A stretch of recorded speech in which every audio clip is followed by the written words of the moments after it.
नमस्कार दोस्तों, आज हम लोग पढ़ने वाले वास्तविक संख्या।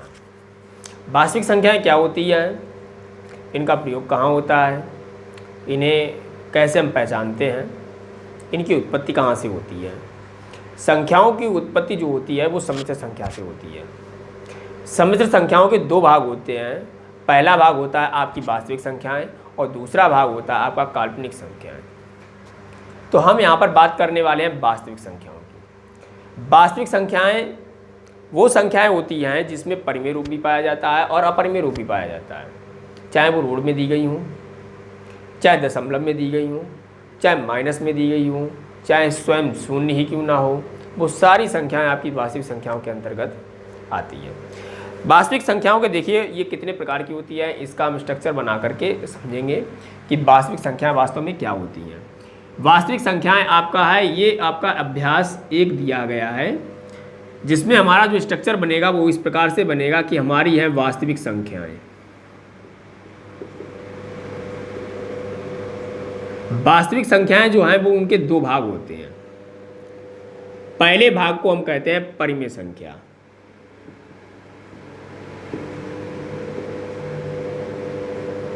और दूसरे भाग को कहते हैं हम अपरिमेय संख्या।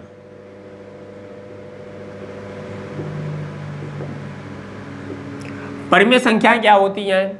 परिमेय संख्याएं वो संख्याएं होती हैं जिन्हें हम P/Q के रूप में लिख सकते हैं, और अपरिमेय संख्याएं ठीक इसकी उल्टी होती हैं कि जिन्हें हम P/Q के रूप में नहीं लिख सकते हैं, वो हमारी अपरिमेय संख्याएं होती हैं। परिमेय संख्याएं, वास्तविक संख्याएं, इन सभी का मिक्सचर होता है, चाहे वो आपका 1/2 लिखा हो, चाहे केवल 2 लिखा हो, या √2 लिखा हो, या 2.23 करके लिखा हो, या 1.01, 011 या 001, इस प्रकार से कोई भी संख्या अगर आपकी दी आती है तो वो आपकी वास्तविक संख्या के अंतर्गत आती है। इसमें दो भाग हो जाते हैं आपकी, एक परिमेय रूप में हो जाता है, दूसरा अपरिमेय रूप में हो जाता है।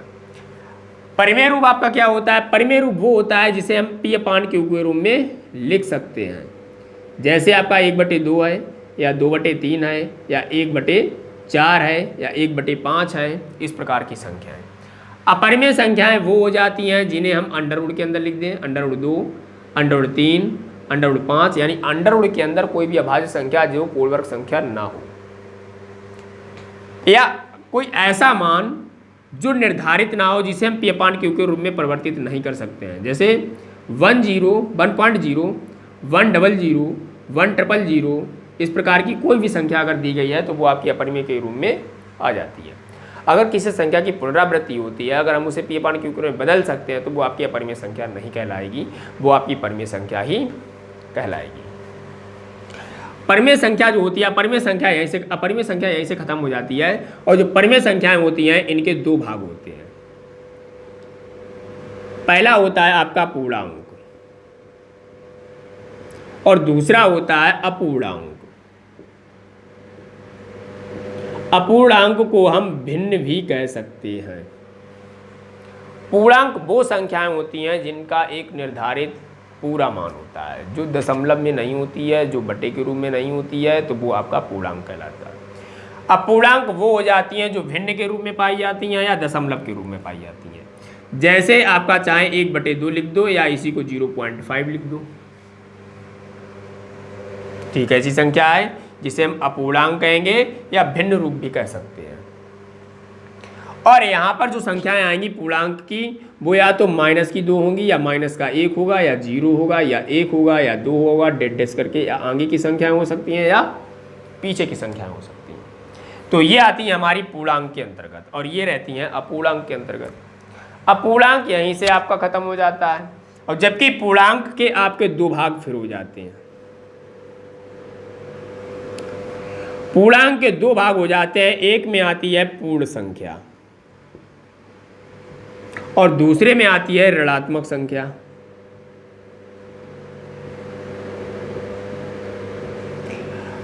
पूर्णांक यहां से हम समझ सकते हैं कि जैसे पूर्ण संख्या आती है, इसका यहां से भाग कर दिया जाता है। जो आगे वाली संख्याएं होती हैं ऋणात्मक होती हैं, तो इसमें आ जाएगा -1, -2, -3, डेश अनंत तक जाएंगी। और पूर्ण संख्याएं वो संख्याएं होती हैं जो 0 से प्रारंभ होकर के और सभी प्राकृतिक संख्याएं इसमें सम्मिलित हो जाती हैं। जैसे 0, 1, 2, 3 डेश कोई भी संख्या आपकी आगे की दी जाती है तो वो आपकी पूर्ण संख्या के अंतर्गत आ जाएगी। अगर वहीं 0 से अगर हम कम पर जाते हैं तो वो हमारी ऋणात्मक संख्या बन जाती है। पूर्ण संख्या के भी हम 2 भाग कर सकते हैं कि पूर्ण संख्या में एक आ जाता है आपका 0 जिसमें केवल 0 लिखा जाएगा, और दूसरा हो जाता है आपका प्राकृतिक संख्या।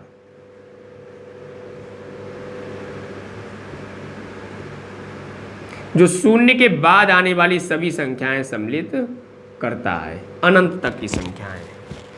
तो ये हमारी आ जाती हैं प्राकृतिक संख्या में 1, 2, 3, 4, 5 डेश अनंत तक। और इससे पहले हमारा आता है 0, तो वो हमारा पूर्ण संख्या। जब दोनों मिल जाती है तो पूर्ण संख्या बन जाती है, अगर उन्हें अलग अलग कर दिया जाए तो ये प्राकृतिक संख्या और ये आपकी 0 बन जाती है। प्राकृतिक संख्याओं को हम धन पूर्णांक भी कह सकते हैं। ये हमारे ऋण पूर्णांक हो जाते हैं। जैसे हमारे मिलते जाते हैं वैसे ही इनके नाम बदलते चले जाते हैं, जिसको हम लास्ट में आकर के क्या कहते हैं, वास्तविक संख्या। यानी जितनी भी संख्याएं इस स्ट्रक्चर में पाई जाती हैं वो सभी आपकी वास्तविक संख्याएं कहलाती है। वास्तविक संख्याओं के स्तर से हम पढ़ेंगे आगे कि इसमें आपका दिया जाता है यूक्लिड विभाजन प्रमेयिका। यूक्लिड विभाजन प्रमेयिका में क्या होता है कि जैसे हम लोग पिछली कक्षाओं में पढ़ा था कि भाज्य बराबर भागफल, भाजक गुणे भागफल प्लस शेषफल, इसी का नाम बदल करके यूक्लिड प्रमेयिका के रूप में आता है। पहले हम संख्याओं का भाग देते थे। जैसे ये स्ट्रक्चर आपका तैयार हो गया है, इससे आगे वाला जो यूक्लिड विभाजन प्रमेयिका है उसको हम देखेंगे। यूक्लिड विभाजन प्रमेयिका में देखिए क्या होता है कि जैसे पहले हम संख्याओं के रूप में पढ़ते थे कि हमने 5 का भाग दिया है 11 में, तो 2 बार जाता है, 10 आता है, 1 बच जाता है। तो जो ये संख्या होती थी ये हमारी होती थी भाजक, और जो अंदर लिखी जाती थी ये होती थी भाज्य। जो यहाँ पर जितनी बार भाग जाता है वो होती है हमारी भागफल, और जो नीचे बचती है ये हमारा बन जाती है शेषफल। इस प्रकार के भाग को हम पढ़ा करते थे। ठीक इसी प्रकार से जब बीजगणित में आते हैं तो उसे हम चर वैल्यूओं के साथ में पढ़ते हैं। x है, y है, z है, p है, n, या किसी भी रूप में हम उसे पढ़ते हैं। तो उसमें भी इसी प्रकार से होता है और इन संख्याओं में भी होता है। तो जो हम इसका भाज्य निकालते हैं तो हमारा एक सूत्र आता था जो होता था भाज्य बराबर भाजक गुणे भागफल और प्लस शेषफल। इस प्रकार से हमारा एक सूत्र बनता है कि जैसे हमने इसमें भाग कराया था तो 2 बार गया था और शेषफल 1 बचा था। अगर हम इन दोनों संख्याओं का गुणा कराएंगे, उसमें 1 जोड़ देंगे तो वो हमारा भाज्य के बराबर हो जाएगा। देखिए किस प्रकार से कि ये 11 दिया गया है, भाजक हमारा कितना था 5 और भागफल था 2 प्लस 1। ये 11 है, 5 दूनी 10 प्लस 1 बराबर 11, यानी ये हमारा भाज्य के बराबर हो जाएगा। और इसी को जब हम भाज्य को अगर हम a लिख दें और भागफल को, भाजक को b लिख दें, भागफल को q लिख दें और शेषफल को r लिख दें, तो ये हमारा सूत्र क्या बन जाता है? तो ये हमारा सूत्र बन जाता है a बराबर bq प्लस r। a बराबर bq प्लस r, ये यूक्लिड विभाजन प्रमेयिका का फार्मूला तैयार हो जाता है जो हमारे पिछले सूत्र से ही लिया गया है। इसी के माध्यम से दी गई संख्याओं का हम निकालते हैं मासा। मासा जिसे हम इंग्लिश में HCF के नाम से भी जानते हैं, हाई कॉमन फैक्टर्स के रूप में। तो जो इसमें आपके सवाल दिए गए हैं, देखिए एक आधे एग्जाम्पल को देखते हैं हम। जैसे कोई सवाल आपका दे दिया जाए कि 2 संख्याएं दी गई हैं, उनके बीच का मासा ज्ञात कीजिए। जैसे आपका दिया गया हो 420 और 130। ये चीज़ हमेशा याद रखिए कि जब कोई 2 संख्याएं दी जाती हैं तो उसमें जो आपकी बड़ी संख्या होती है उसको हम हमेशा भाज्य मानते हैं और छोटी संख्या को भाजक मानते हैं। जैसे हमारा एक क्वेश्चन दिया गया है कि अगर दो संख्याएं हैं, एक है 140 और 420 और एक दी गई है 130, 420 कामा 130, इसका HCF ज्ञात कीजिए यूक्लिड विभाजन प्रमेयिका से। तो डायरेक्टली अगर हम इसको यूक्लिड विभाजन प्रमेयिका से करते हैं तो हमें करने में थोड़ी दिक्कत आती है। और अगर हमने पिछली कक्षाओं में मासा निकालने की जो भाग विधि हुआ करती थी उससे पढ़ा है तो इसे हम आसानी से निकाल सकते हैं। जैसे हमारा पहला सवाल दिया गया है, जो हमारा संख्या हम निकालते थे वो भाग विधि से निकालते थे, तो किस प्रकार से निकालते थे कि 130 और 420। सबसे पहले हम इसमें तुलना करा लेते हैं कि 420 और 130 में बड़ा कौन सा है। 420, तो 420 है तो हम यहाँ पर 420 की तरफ मुंह खोल देंगे और 30 की तरफ मुंह बंद कर देंगे। अब इससे हमें यह चीज़ पता चल जाती है कि हमारा अब भाज्य क्या बनेगा और भाजक क्या बनेगा। जो संख्या छोटी है उसको हमने भाजक बना दिया और जो संख्या बड़ी थी उसे हमने भाज्य बना दिया। 130 का हम भाग कराएंगे 420 में, तो एक तो 13 का भाग है आपका, 13 का गुणा भाग कराइए, 42 से ज़्यादा ना हो भाग कराइए। 13 दूनी 26, 13 तियां 39, यानी 3 बार जाएगा तो आ जाएगा 390। घटाएंगे 0 आ जाएगा, ये आपका 3 आ जाएगा और ये 0 हो जाएगा। तो अब जो शेषफल आया है ये आपका भाज्य बन जाता है और जो भाजक था ये भाजक बन जाएगा और जो भाजक था वो आपका भाज्य बन जाएगा। अब 30 का भाग 130 में देंगे, 3 चकु 12 यानी 120। इसका हम भाग घटाएंगे तो 10 आ जाएगा, 10 हमारा भाजक बन जाएगा और 30 हमारा भाज्य बन जाएगा, तो 10 तियां 30, ये हमारा पूरी तरह से कट जाएगा। अब जो हमारा 10 आया है ये हमारा HCF बन जाएगा। अब इसे देखिए, अगर हम इसे यूक्लिड विभाजन प्रमेयिका के रूप में दर्शाएंगे तो किस प्रकार से दर्शाएंगे, ये हमारा रफ वर्क हो गया है। अब यहाँ से अगर हम यूक्लिड विभाजन प्रमेयिका का प्रदर्शित करेंगे तो हम बहुत आसानी से लगा सकते हैं। हमने यहाँ पर चेक किया कि दो संख्याएं दी गई हैं। पहला सवाल है 420 और 130 का मासा ज्ञात कीजिए। तो पहली संख्या 420 और दूसरी 130 में हमने तुलना कराई कि इसमें बड़ी कौन सी संख्या है। बड़ी हमारी 420 निकली और छोटी 130 निकली। हम क्या कराएंगे कि हम यहाँ पर लिखेंगे कि हमारा भाज्य बराबर 420 और भाजक बराबर 130। अब हम यहाँ पर लिखेंगे आगे कि यूक्लिड विभाजन प्रमेयिका का प्रयोग करने पर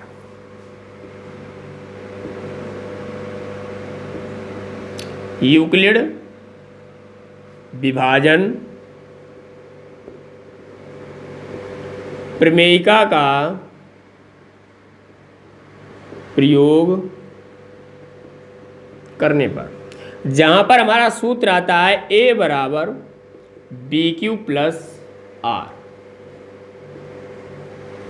अब A कितना है हमारा 420 और B कितना है 130।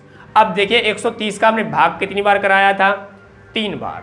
तो यहाँ पर आ जाएगा हमारा 3 प्लस R की वैल्यू, शेषफल कितना बचा था हमारा 30।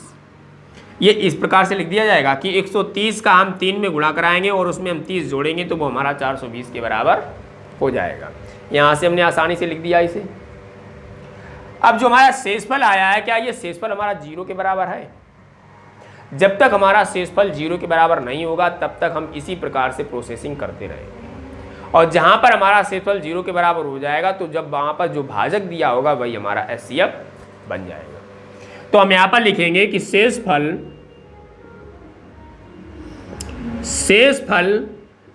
30 नॉट इक्वल टू 0। अब जब नॉट इक्वल टू 0 आ गया तो हमारा यहाँ पर भाज्य बन जाएगा 130 जो हमारा भाजक था, और जो शेषफल था वो हमारा भाजक बन जाएगा, भाजक बराबर 30। अब ये चीज़ इसी प्रकार से लिख गई आपकी। यहाँ पर आपने लिखा था यूक्लिड विभाजन प्रमेयिका का प्रयोग करने पर। अब हम इसका दोबारा प्रयोग कर रहे हैं तो दोबारा को हम क्या लिखते हैं, पुनः। क्या लिखेंगे, पुनः यूक्लिड विभाजन प्रमेयिका का प्रयोग करने पर। अब हम लिखेंगे इसे जो हमारा सूत्र था कि A बराबर BQ+R, उसे अगर आप लिखना चाहें तो लिख दें, या आप अगर डायरेक्ट लगाना चाहें तो डायरेक्ट कर सकते हैं कि 130 बराबर 30 का आपने भाग कितनी बार दिया था? 4 बार। तो ये आ जाएगा 130 गुणे 4 + 10, क्योंकि इसका शेषफल कितना आया? 10 + 10, और जो शेषफल है हमारा वो भी अभी 0 के बराबर नहीं है। तो इसका मतलब है कि एक प्रोसेसिंग और जाएगी।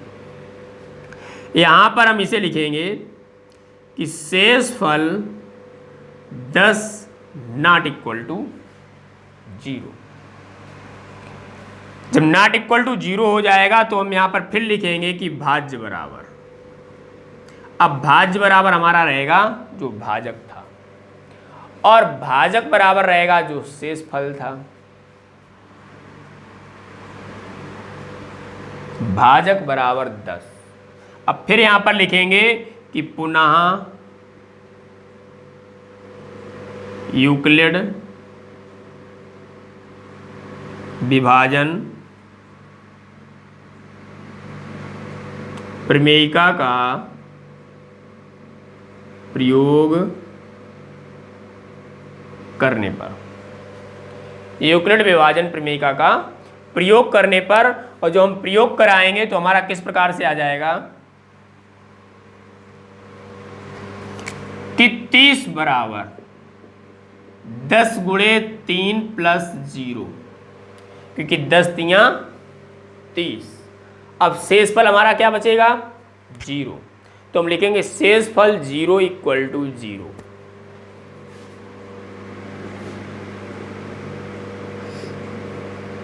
शेषफल 0 = 0।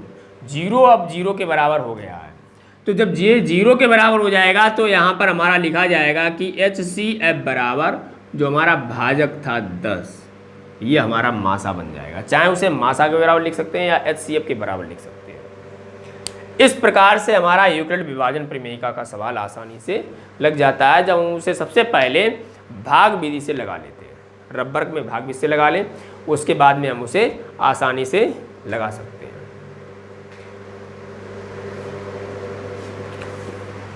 इस क्विज का हमारा सवाल एक है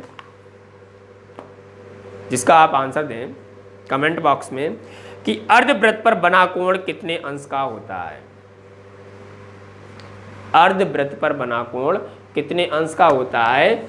दूसरा क्वेश्चन है कि जो आपने सवाल लगाया है यूक्लिड विभाजन प्रमेयिका, इसका मूल सूत्र क्या बताया गया है, इस वीडियो में आपको बताना है। धन्यवाद।